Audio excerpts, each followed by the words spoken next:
लांबे सरांच्या आणि पवार साहेबांच्या मार्गदर्शनानुसार इथे आपले शेतकरी आहेत.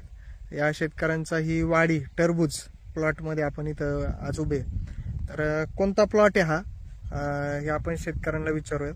आपलं नाव सांगा. महेंद्र प्रसाद पवार.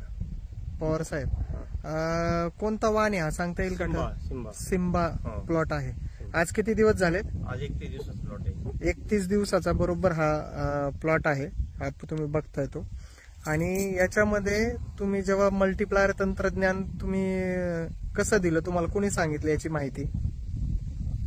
मल्टीप्लायर आमच्या भावाने.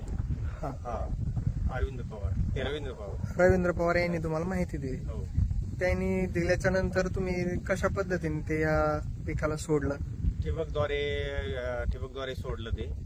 किती सोडलं? आधी अर्धा किलो सोडलं होतं. आणि नंतर मला जसं त्याच्यामध्ये सुधारणा वाटत चालली, मग परत मी काही परत फवारणीमधून पण चालू केलं. त्याच्यामध्ये फवारणीमधून चालू केलं. 15 दिवाळीनंतर म्हणजे एक 8 ते 10-12 दिवसापासून मला लगेच त्याच्यात बदल वाटायला लागले. बरोबर. तुम्ही सांगत होते काय काय बदल? पूर्वी कसा प्लॉट होता?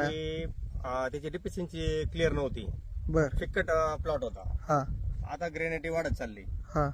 आणि जसं हे वाढत चाललं तसं मग मी आता ठिबक याच्यातून स्प्रे मधून पण चालू केल्यामुळे ना आणखी मला त्याच्यात आणि साईज आणि चाकाकी त्याला वाढत चालली. आता नाही ते तर वाढणार. याचं पानांचे जेवढं अन्नद्रव्य तयार होणार आणि प्लॉट एकदम ग्रेनेटीवर एकदम हिरवगार दिसतोय. हिरवा दिसायला आधी कसं होतं, एकदम फिक्कट दिसायचा तो. आणि ग्रेनेटी नव्हती ना अजिबात पानांना. जशी पाहिजे तशी ग्रेनेटी नव्हती त्याला. तुम्ही अगोदर म्हणले होते की मन लागत नव्हतं. आता ते मन लागायला लागलं की याच्यावर फवारणी केल्याच्या नंतर कळी फुलं पण त्या पट्टीमध्ये चालू झालं आणि प्लॉट पण एकदम आणि कॅनोपी वाढत चालली. त्याची कॅनोपी सुद्धा प्लॉटची वाढत चालली. काय झालं, पूर्वी असं आखुडं दर्शिक हे दाखवायचं.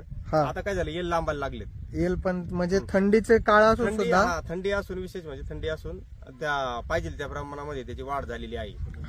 फुलाची संख्या भरपूर आहे. भरपूर आहे. बर. तर ह्या सगळ्या बरोबर तुम्ही बाकीची मला वाटतं हा एकच प्लॉट आहे, बाकीचा प्लॉट नाही. तरी सुद्धा आणखी जर तुमच्या शेजारी एखादा प्लॉट असेल तर त्यांच्या आणि तुमच्या प्लॉट मध्ये काही फरक दिसतोय तुम्हाला? असं काही तुम्ही चर्चा केली शेतकऱ्याबरोबर? फोन आले, वाढ होत नाही. आता जो बाकीचे चिचुंडीला वगैरे लावलेत ना प्लॉट लावलेले, तर त्यांचं म्हणणं आलंय की वाढ होत नाही, वेल वाढत नाही, कळी फुलाला प्रॉब्लेम येत आहे, कळी फुलं लागत नाही, ड्रॉपिंग होत आहे असं. त्या बाकीच्या ड्रॉपिंग मध्ये ना आपल्या फुलाचं ड्रॉपिंग जास्त आहे का कमी आहे? नाही, आपलं ड्रॉपिंग नाही. आपलं ड्रॉपिंग नाही, जवळजवळ ड्रॉपिंग नाही. 2-3% चालूच असतं. थोडं मधमाशीचं प्रॉब्लेम काही वातावरण असं होतं, चालू असतं. पण बाकीच्या पेक्षा आपल्याला एवढ्या समस्या दिसत नाहीत. बाकीच्या इतर पेक्षा समस्या काही दिसत नाही त्याच्यामध्ये. ओके. ऑर्गॅनिक भारत मिशन मध्ये तुम्ही सामील झाल्याबद्दल धन्यवाद.